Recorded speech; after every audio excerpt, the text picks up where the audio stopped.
अब बात करते हैं डिटरमिनेंट्स ऑफ सप्लाई या फिर फैक्टर्स अफेक्टिंग सप्लाई, कि देयर आर सम फैक्टर्स, कुछ ऐसे फैक्टर्स है जहां पर हम देखते हैं कि सप्लाई में चेंज कैसे होगा, सप्लाई को कौन कौन से फैक्टर्स अफेक्ट कर सकते हैं। तो चलिए यहां पे करते हैं स्टार्ट, डालिए अपनी अगली हेडिंग, फैक्टर्स अफेक्टिंग सप्लाई। चलिए तो लिखते हैं डिटरमिनेंट्स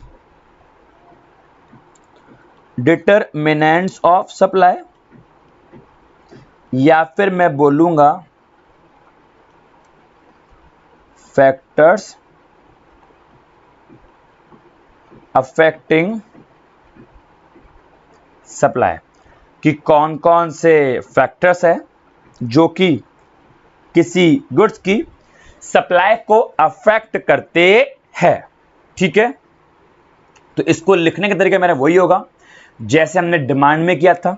यहां पे करेंगे supply is the function of, कि देयर आर मैनी फैक्टर्स जो किसी गुड्स की सप्लाई को अफेक्ट करते हैं, जिसमें से कि सबसे पहला आपको पी माने प्राइस, पी माने प्राइस। तो लिखा मैंने पहला price of the own commodity, price of the own commodity मतलब क्या, जो गुड्स हम सेल कर रहे हैं उसके प्राइस, जो गुड्स हम सेल कर रहे हैं उसके प्राइस, उसको हम लोग बोलते हैं price of the own commodity.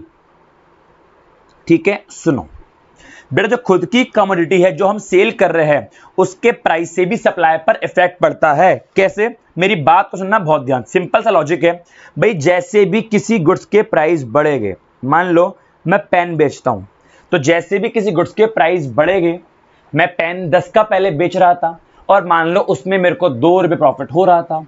अब अगर मैं पेन 15 का बेचूंगा तो क्या अब भी मुझे प्रॉफिट 2 रुपए होगा? नहीं। अगर प्राइस बढ़े, अगर मैं ज्यादा का बेच रहा हूं तो प्रॉफिट ज्यादा होगा। अगर 10 का पेन बेचता हूं प्रॉफिट 2 रुपए होगा। अगर मैं कोई सामान 100 रुपए का बेचूंगा क्या तब भी प्रॉफिट 2 रुपए होगा? नहीं, ज्यादा होगा। इट मींस जैसे जैसे कोई गुड्स महंगी होती है उसके अंदर मेरा प्रॉफिट का शेयर बढ़ता है। भाई देखो ना, अगर 10 रुपए में आपका प्रॉफिट 2 रुपए, आप 10 का पेन बेचते हो, आप 2 रुपए का प्रॉफिट कमाते हो, तो अगर आप 10,000 या 1 लाख का कोई सामान बेचोगे क्या तब भी आप प्रॉफिट 2 रुपए का ही कमाओगे? नहीं। जब आप ज्यादा का सामान बेचोगे, कोई महंगा सामान बेचोगे, तो प्रॉफिट आप ज्यादा का कमाओगे। इट मीन जैसे जैसे किसी गुड्स के प्राइस बढ़ते हैं, कोई गुड्स महंगी होती है तो उसमें हमारे प्रॉफिट का शेयर बढ़ता है, प्रॉफिट मार्जिन बढ़ता है। तो जैसे ही कोई प्राइस बढ़ेगा, जो हमारा प्रॉफिट मार्जिन है या जो हमारा प्रॉफिट है वो प्रॉफिट भी बढ़ेगा। और जब मेरा प्रॉफिट बढ़ेगा कि यार प्रॉफिट हो रहा है, यार पहले कहां 2 रुपए का प्रॉफिट था, अब मैं पेन 15 का बेच और प्रॉफिट 3 का हो रहा है, तो जैसे ही प्रॉफिट बढ़ेगा, जो एक प्रोड्यूसर है या जो एक सेलर है वो लालची हो जाएगा। भाई प्रॉफिट बढ़ रहा है, मजा आ रहा है, प्रॉफिट बढ़ रहा है, मजा आ रहा है। वो सेलर या प्रोड्यूसर लालची हो जाएगा और फिर उस वाले केस में वो सोचेगा मैं और ज्यादा बेचूं, बिकॉज मेरा प्रॉफिट बढ़ रहा है, मेरे को मजा आ रहा है, फायदा हो रहा है, मैं और ज्यादा बेचूं, जिसकी वजह से वो मार्केट में सप्लाई करेगा ज्यादा। तो हमने एक बात देखी कि जैसे ही किसी गुड्स का प्राइस बढ़ता है उसमें प्रॉफिट का शेयर बढ़ता है। प्रॉफिट का शेयर बढ़ते ही, या मैं इसको ऐसे अगर और अच्छे से बोलूं तो जैसे ही प्रॉफिट का शेयर बढ़ता है तो जो अपना सेलर है, जो अपना सेलर है वो अट्रैक्ट होता है कि यार प्रॉफिट बढ़ रहा है, वो अट्रैक्ट हुआ प्रॉफिट की ओर, और जैसे ही वो अट्रैक्ट होता है वो सप्लाई करता है ज्यादा, वो सामान बेचता है ज्यादा। तो जैसे ही मार्केट में किसी गुड्स का प्राइस बढ़ता है सप्लाई होती है ज्यादा। ऑन द अदर हैंड अगर मैं इसका कर दूं अपोजिट, वाइस वर्सा अपोजिट, तो अगर किसी गुड्स का प्राइस कम होगा तो जैसे प्राइस कम होगा प्रॉफिट का शेयर कम होगा, और अब सेलर होगा डिस्करेज। पहले तो ऊपर सेलर होता अट्रैक्ट हो रहा था, प्रॉफिट हो रहा है, लेकिन अब सेलर डिस्करेज होगा कि यार मजा नहीं आ रहा, बेकार काम चल रहा है, प्रॉफिट होता ही नहीं है। और जब प्रॉफिट होता ही नहीं है तो तब भी मैं सामान क्यों बेचूं, चलो दुकान बंद करो, प्रॉफिट होता ही नहीं है, जब प्रॉफिट ही हो रहा तब भी मैं सामान क्यों बेचूं। वो अपनी दुकान बंद करने की कगार पे आएगा, या फिर जब प्रॉफिट नहीं है तो सामान कम बेचना स्टार्ट कर देगा। इट मींस क्या, वो सप्लाई करेगा कम। तो जैसे ही प्राइस बढ़ता है सप्लाई बढ़ती है, प्राइस घटता है सप्लाई घटती है। इट मींस क्या, there is a positive relation कि प्राइस और सप्लाई के बीच रिलेशन कैसा है, रिलेशन पॉजिटिव है। बताइए, इतनी बात आपको है क्लियर? तो ये पहला point, price of the earn commodity, कि प्राइस बढ़ेगा सप्लाई बढ़ेगी, प्राइस कम सप्लाई भी कम। चलिए बढ़ते हैं सेकंड फैक्टर की ओर, जिसको मैं बोलता हूं पीओ। ये क्या लिखा है, पीओ। पीओ का मतलब है प्राइस ऑफ अदर गुड्स। अपनी गुड्स के प्राइस से तो सप्लाई पर इफेक्ट पड़ेगा ही पड़ेगा, लेकिन जो सामने वाला पर्सन गुड्स बेचता है उसके प्राइस से भी अपनी सप्लाई पर इफेक्ट पड़ेगा। कैसे पड़ेगा? तो आइए लिखेंगे मेरे साथ सेकंड पॉइंट। लिखो बच्चों, price of the other goods, price of the other goods, जिसको मैंने डिनोट करा पीओ से।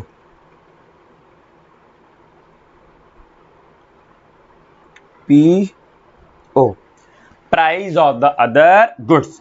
ठीक है, अब आओ इसको एग्जांपल से समझते हैं। भाई मान लो कि जो मेरा काम है, मान लो भाई मैं जो है ना समोसे बेचता हूं।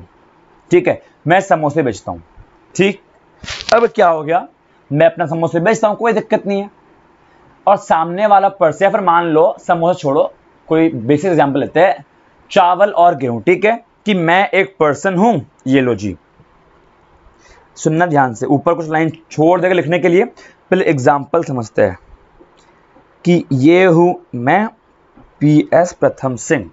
ठीक है जी, मैं जो है ना, मैं राइस सेल करता हूं, और मेरे सामने ही एक व्यक्ति है जिसका नाम मान लो कुछ भी है, मान लो उसका नाम है VK, विपिन कुमार।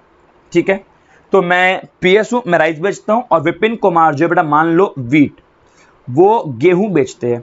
अब क्या हुआ भाई, जब राइस के प्राइस 10 थे तो वीट के प्राइस भी 10 थे, कोई समस्या नहीं है।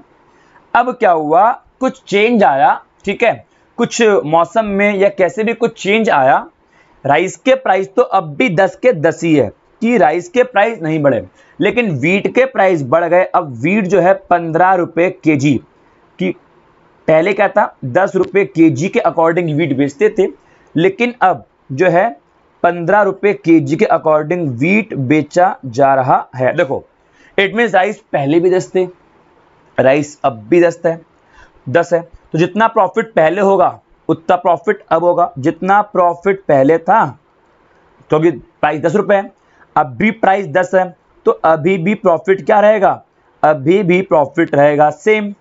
लेकिन देखो ना, वीट में जितना प्रॉफिट पहले था, 10 रुपए पर जितना प्रॉफिट था, क्या 15 पर भी उतना प्रॉफिट होगा? नहीं, अब प्राइस बढ़ गए तो अब उसको प्रॉफिट ज्यादा हो रहा होगा। तो इट मींस क्या, मैं चावल बेचता हूं, 10 के पहले थे, 10 के अब भी है, मेरे को तो कोई प्रॉफिट बढ़ा ही नहीं, बिकॉज जब प्राइस ही नहीं बढ़े तो प्रॉफिट कहां से बढ़ेगा। लेकिन सामने वाला पर्सन को मैंने देखा, यार ये तो पहले जो है वीट 10 रुपए किलो बेच रहा था, इसको प्रॉफिट इतना था, अब तो 15 रुपए किलो बेच रहा है, अब तो प्रॉफिट मार्जिन बढ़ गया होगा, अब तो प्रॉफिट इसको ज्यादा होगा, और हमारा तो कुछ हुआ ही नहीं।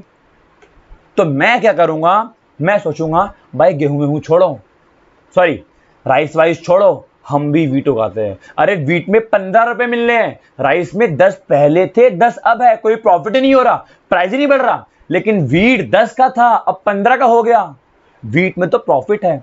तो जैसे ही दूसरी गुड्स के प्राइस बढ़े, देखो ना यहां पे अपनी गुड्स के प्राइस सेम है, जैसे ही दूसरी गुड्स के प्राइस बढ़े, सामने वाली गुड्स के प्राइस बढ़े, मेरे को उसमें प्रॉफिट दिखा, और जैसे ही मेरे को उसके अंदर प्रॉफिट दिखा तो मैंने अपने राइस वाइस बताओ बंद करो, चावल नहीं, सॉरी हाँ चावल नहीं बेचने, प्रॉफिट नहीं है, हम भी आज से वीट बेचूंगा, हम भी आज से गेहूं बेचेगा। तो आपने एक बात समझी कि जैसे ही प्राइस ऑफ अदर गुड्स, जैसे ही जो प्राइस ऑफ अदर गुड्स था, जैसे ही सामने वाली जो गुड्स थी उसका प्राइस बढ़ा, जैसे ही अदर गुड्स का प्राइस बढ़ा, तो मेरे को उसमें प्रॉफिट दिखा। जैसे ही अदर गुड्स का लेट एग्जांपल मैंने यहां पे लिया वीट, है ना, कि जैसे ही मान लो वीट का प्राइस बढ़ा तो मेरे को उसमें प्रॉफिट दिखा, तो उसके प्रॉफिट की ओर अट्रैक्ट होके मैंने क्या करा, मैंने भी वीट उगाना शुरू कर दिया। इट मींस क्या, जो मेरी ओन गुड्स थी राइस की सप्लाई कर दी मैंने कम होगी। अब मैं क्या कर रहा हूं, वीट। तो जैसे ही price of other goods, wheat का प्राइस बढ़ा तो मैंने वीट उगाना शुरू किया, तो इसके रिस्पॉन्स में क्या करना पड़ेगा, जो मेरी सप्लाई ऑफ राइस थी वो मैंने कम कर दी। ये ऐसे बोलूंगा सप्लाई ऑफ ओन गुड की जब सामने वाले गुड्स का प्राइस बढ़ता है तो हम दूसरे गुड्स की ओर शिफ्ट होते हैं, और जो हमारी खुद की गुड्स है हम उसकी सप्लाई कर देते हैं कम। हमारी खुद की गुड्स थी राइस, तो हमने राइस की सप्लाई कर दी कम। हम लोग भी वीट उगाने लग गए। तो अपनी जो गुड्स की सप्लाई है वो सामने वाले पर्सन के प्राइस से भी अफेक्ट होती है। जैसे ही सामने वाले पर्सन के गुड्स के प्राइस बढ़ेंगे हमको उसमें प्रॉफिट दिखेगा, तो हम भी वो गुड्स बनाएंगे। इट मींस क्या, जो हमारी गुड्स थी जो हम पहले बना रहे थे हमने सप्लाई कर दी कम। समझ में आया? तो ये था आपका प्राइस ऑफ अदर गुड्स, कि जैसे ही अदर गुड्स के प्राइस बढ़ते हैं हम अपनी गुड्स की सप्लाई कम कर देते हैं, बिकॉज हम भी फिर दूसरी गुड्स बनाने लग जाते हैं। तो ये था आपका second point, price of other goods. बताइए इतना क्लियर है?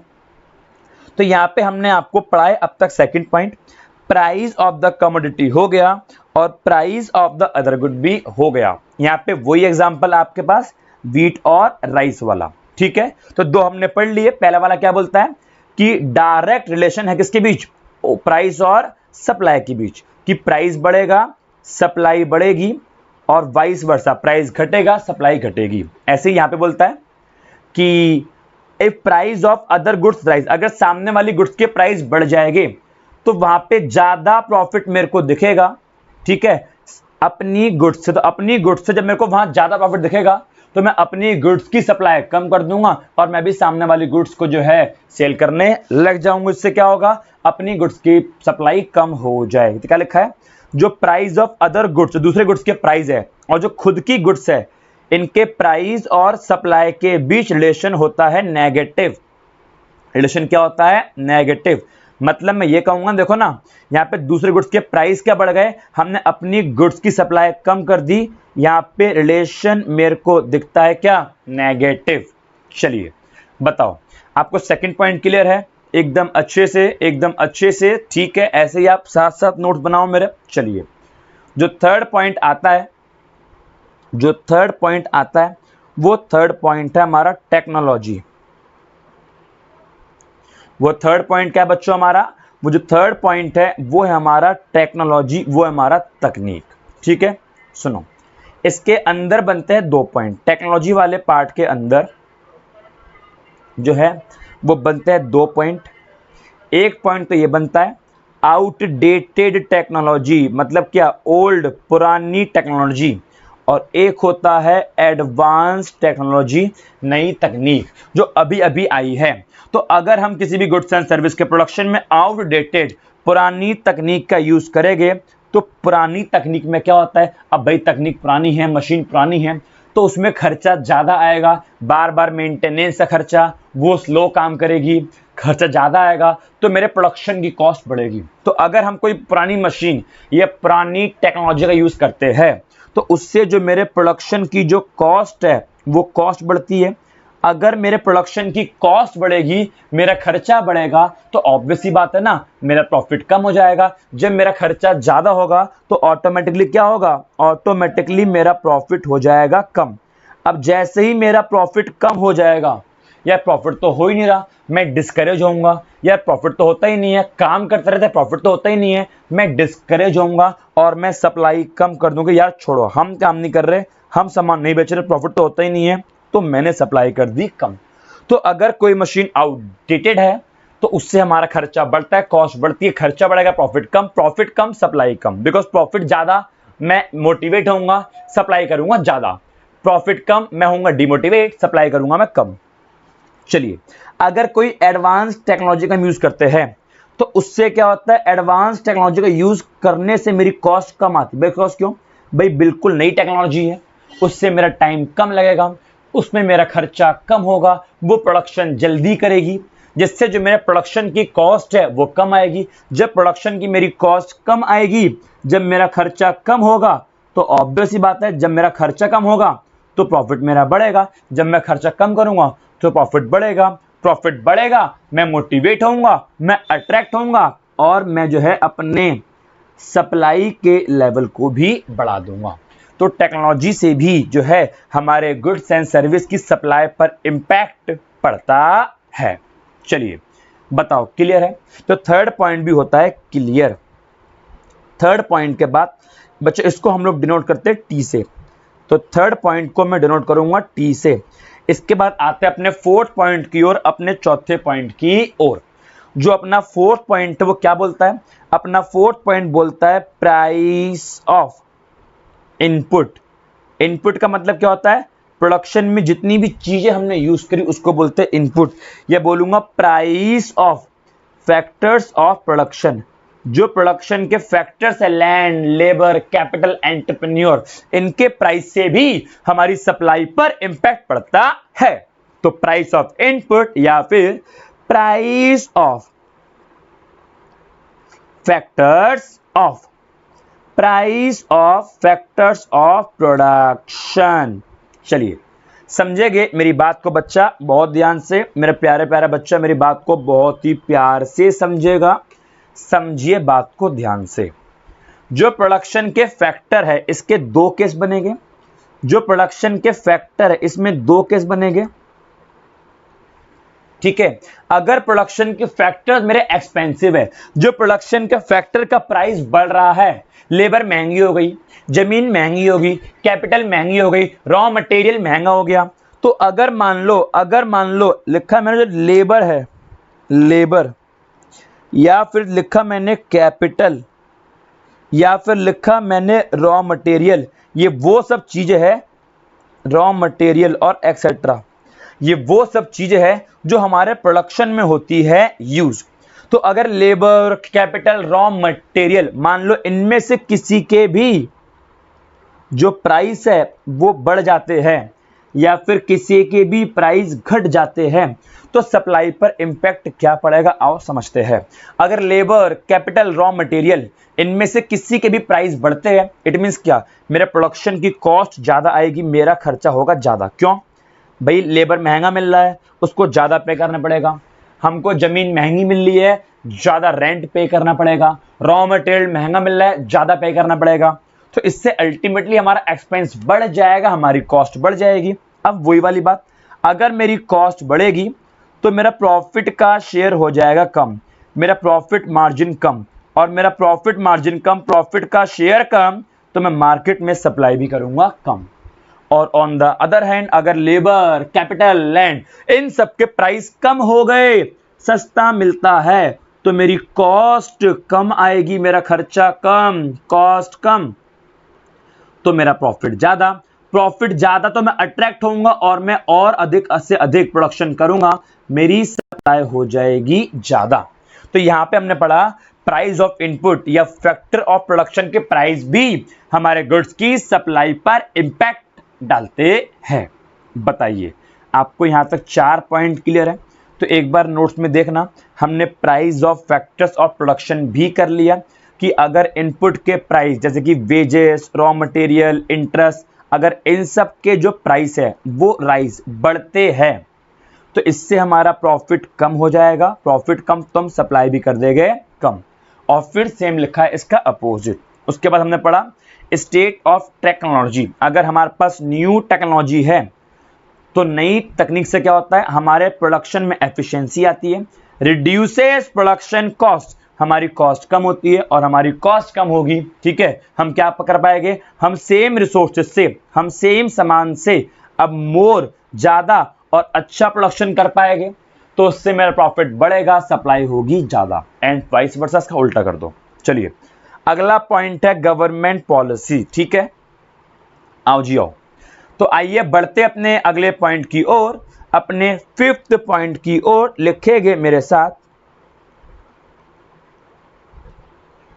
Government policy, government policy. चलिए, ये तो आप जानते ही हो, आपने डिमांड जब मैंने पढ़ाया था तो बताया था कि भैया गवर्नमेंट पॉलिसी में जो है ना, दो टूल होते हैं, एक होता है टैक्सेस और दूसरा होता है सब्सिडी।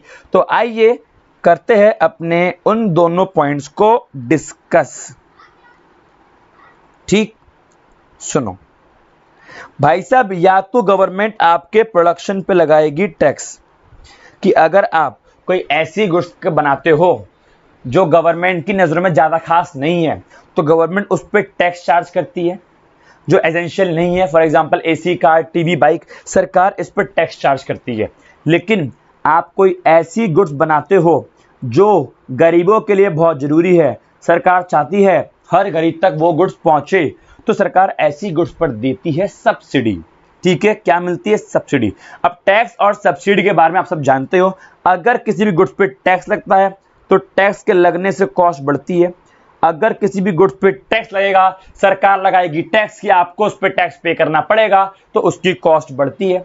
अब वही वाली बात, टैक्स लगता है, कॉस्ट बढ़ती है। जब हमारी कॉस्ट बढ़ती है तो प्रॉफिट होता है कम।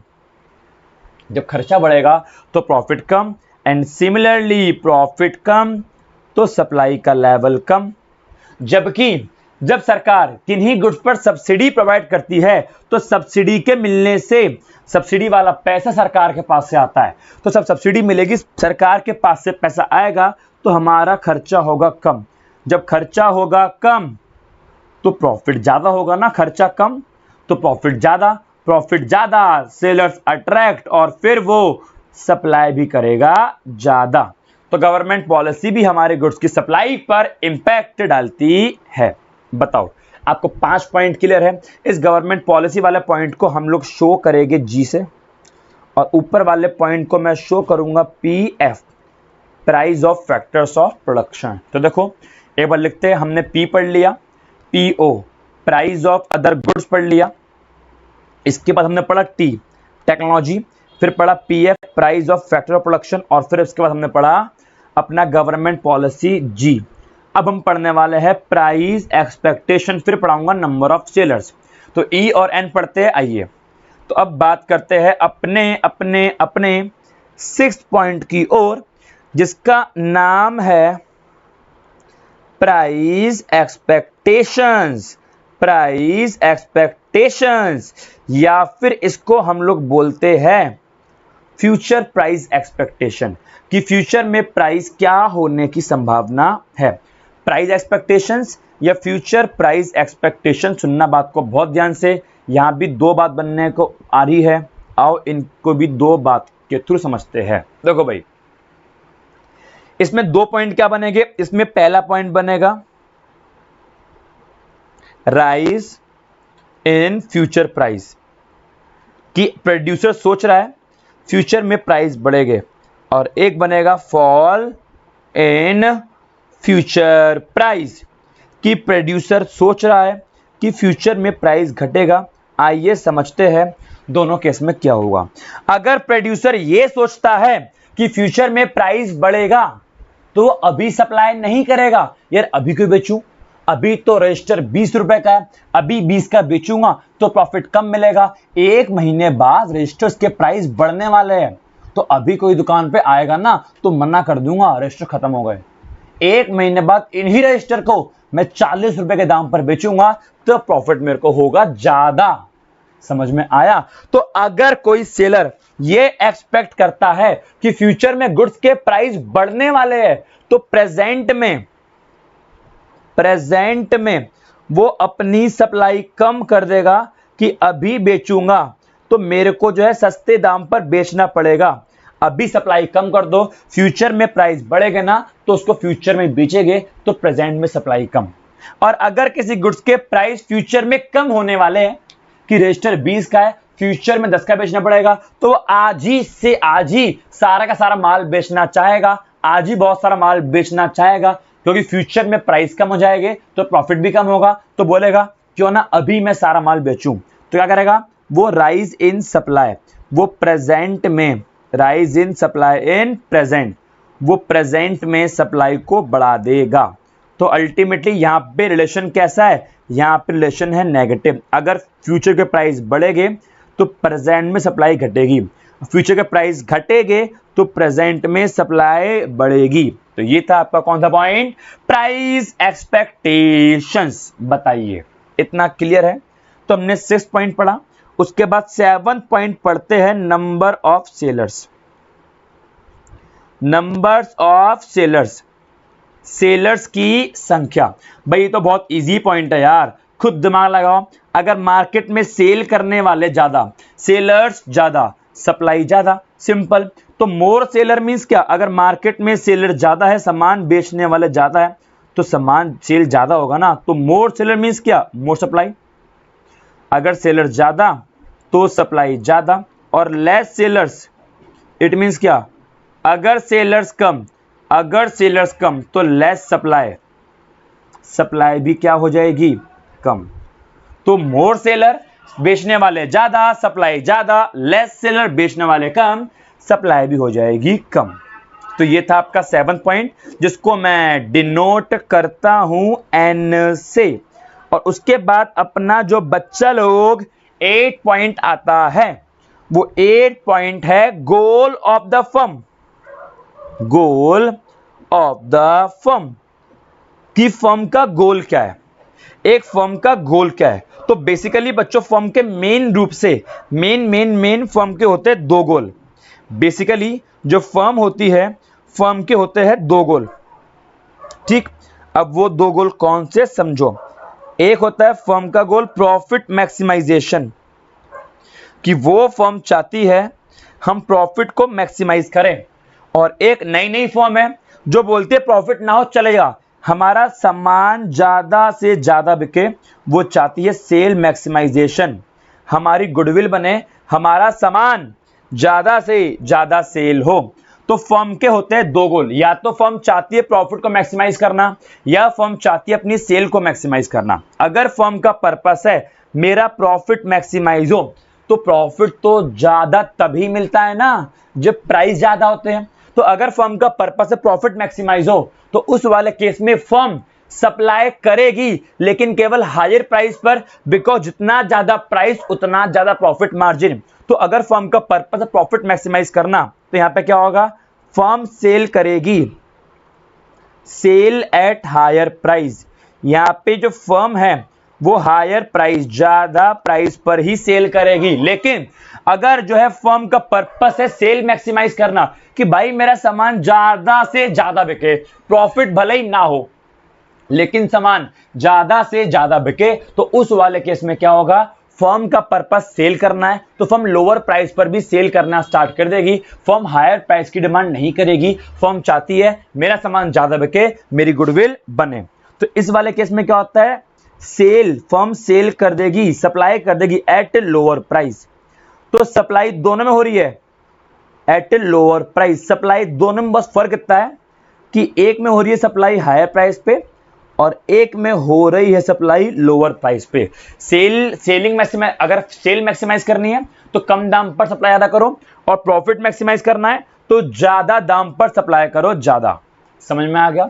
तो गोल ऑफ द फर्म भी सप्लाई को, हम सेल के स्थान पे यहां पे मैं सप्लाई वर्ड भी लिख सकता हूं। तो गोल के हिसाब से भी हम जो है अपनी सप्लाई को चेंज कर सकते हैं। और आखिरी पॉइंट, पॉइंट नंबर 9 जो बचता है वो होता है नेचुरल फैक्टर्स। अबे के हो रहा है, नेचुरल फैक्टर्स। तो एक काम करते हैं, पहले एक काम करते हैं, देखो हमने एक्सपेक्टेशन पढ़ लिया, हमने नंबर ऑफ सेलर्स पढ़ लिया, हमने गोल ऑफ द फर्म पढ़ लिया। Now we are going to study natural factor. ठीक है, नेचुरल फैक्टर सुनो, तो आओ इसको भी हम लोग जो है पढ़ते हैं। नेचुरल फैक्टर सुनो, जो हमारी सप्लाई है वो नेचुरल फैक्टर पर भी डिपेंड करती है, because there are some goods, कुछ गुड्स ऐसी होती है जिसकी सप्लाई हम अपने अकॉर्डिंग चेंज नहीं कर सकते, उसकी सप्लाई नेचर पे डिपेंड करती है। जैसे कि यहां पे मैं एग्जांपल देना चाहूंगा एग्रीकल्चर गुड्स, एग्जांपल देना चाहूंगा एग्रीकल्चर गुड्स। अब मेरी बात समझना, अगर नेचर या वेदर था फेवरेबल, अगर जो मौसम था, जो वेदर था वो फेवरेबल था, फेवरेबल का मतलब था कि भाई अच्छी खासी बारिश हुई, अच्छा मौसम रहा, तो अगर वेदर फेवरेबल था, अच्छी खासी बारिश हुई, तो इस केस में जो मेरे पास एग्रीकल्चरल गुड्स थी, जो एग्रीकल्चरल गुड्स थी, इनकी सप्लाई होगी ज्यादा, बिकॉज फेवरेबल वेदर था, अच्छा मौसम था, बारिश बढ़िया हुई, तो ऑब्वियसली बात है प्रोडक्शन ज्यादा होगा, तो एग्रीकल्चरल गुड्स की सप्लाई हुई ज्यादा। लेकिन मान लो अगर जो मेरा वेदर था वो अनफेवरेबल था, बारिश हुई नहीं, काफी सारा सूखा पड़ा, तो ऐसे वाले केस में जो एग्रीकल्चरल गुड्स है इनकी सप्लाई क्या हो जाएगी, इनकी सप्लाई हो जाएगी कम। तो there are some goods which depends upon nature, जो नेचर पे डिपेंड करती है कि बारिश होगी, अच्छा मौसम होगा तो प्रोडक्शन ज्यादा, बारिश नहीं, अच्छा मौसम नहीं, तो चाहकर भी प्रोडक्शन ज्यादा नहीं हो पाएगा, बारिश नहीं हुई, सूखा पड़ गया तो प्रोडक्शन कम। तो ये था आपका नेचुरल फैक्टर। तो देयर आर टोटल, इसको मैं शो करता हूं, मान लो NF से, कोई N माने होता है नंबर ऑफ सेलर्स, इसको लिखा मैंने NF, और गोल ऑफ द फर्म को लिखा मैंने G से, और जो गवर्नमेंट वाला था इसको मैंने GP कर दिया, गवर्नमेंट पॉलिसी। तो देखो हमने क्या पढ़ लिया, हमने ये गवर्नमेंट पॉलिसी पढ़ लिया था GP, हमने price expectation, number of seller, उसके बाद हमने पढ़ा गोल ऑफ द फर्म, और लास्ट हमने पढ़ा नेचुरल फैक्टर्स। तो कुल मिला के हमने जो है 9 के 9 फैक्टर्स पढ़ लिए जो किसी गुड्स की सप्लाई को अफेक्ट करते हैं। बताओ क्या आपको इतना क्लियर है? ये आपको 9 के 9 फैक्टर्स क्लियर है एकदम अच्छे से? बढ़िया, चलिए